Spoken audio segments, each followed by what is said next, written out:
Bonjour, j'espère que vous allez bien.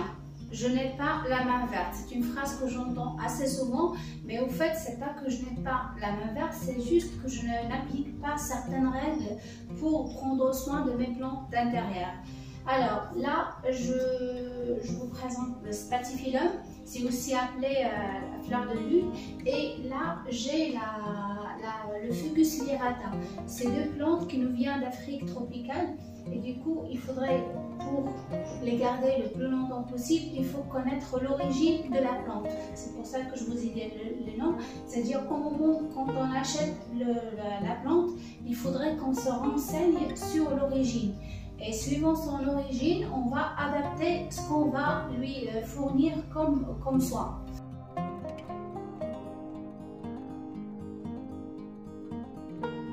Et donc, il leur faut de l'humidité, il leur faut de la lumière, il leur faut pas du soleil direct. De la lumière, pas de soleil direct, et de la chaleur.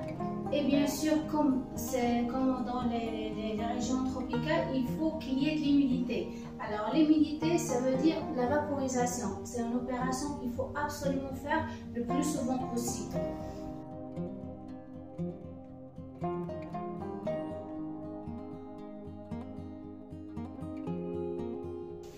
Il faut venir toujours et enlever les feuilles mortes, les feuilles qui ont commencé à jaunir, il faut absolument les enlever. Et vaporiser le dos de la feuille. Ça, c'est pour l'entretien. Ça nous permet aussi, quand on est en train d'essuyer les feuilles, de remarquer si on a une maladie qui a commencé. Souvent, les deux plantes sont attaquées soit par les cochenilles farineuses, soit par l'araignée rouge. Là, on a l'araignée rouge, là, on a la cochenille farineuse. Ils sont souvent attaqués, mais quand on vérifie à chaque fois, on peut arrêter la maladie à la naissance. Sinon, il y a une recette assez facile à réaliser qu'on va faire plus tard. Alors, la deuxième des choses, c'est l'engrais. On oublie quand on achète une plante, on achète des pépinières, et dans les pépinières, on met toujours des produits chimiques comme engrais.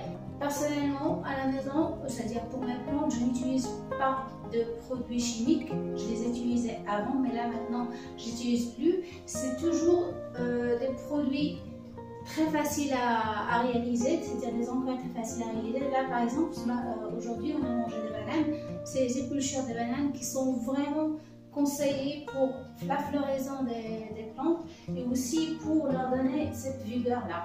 Alors, je vais vous laisser un lien sous la vidéo avec comment réaliser son engrais fait maison.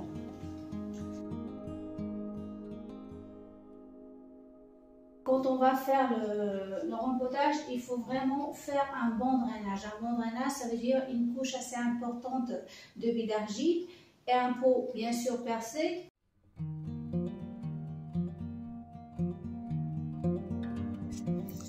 Pour se débarrasser de la cochenille farineuse et aussi de l'araignée rouge, la recette est la suivante. 1 litre d'eau, 2 cuillères à soupe de savon noir, 2 cuillères à soupe de l'huile d'olive. On mélange les 3 ingrédients sans faire de mousse et on vient vaporiser notre plante.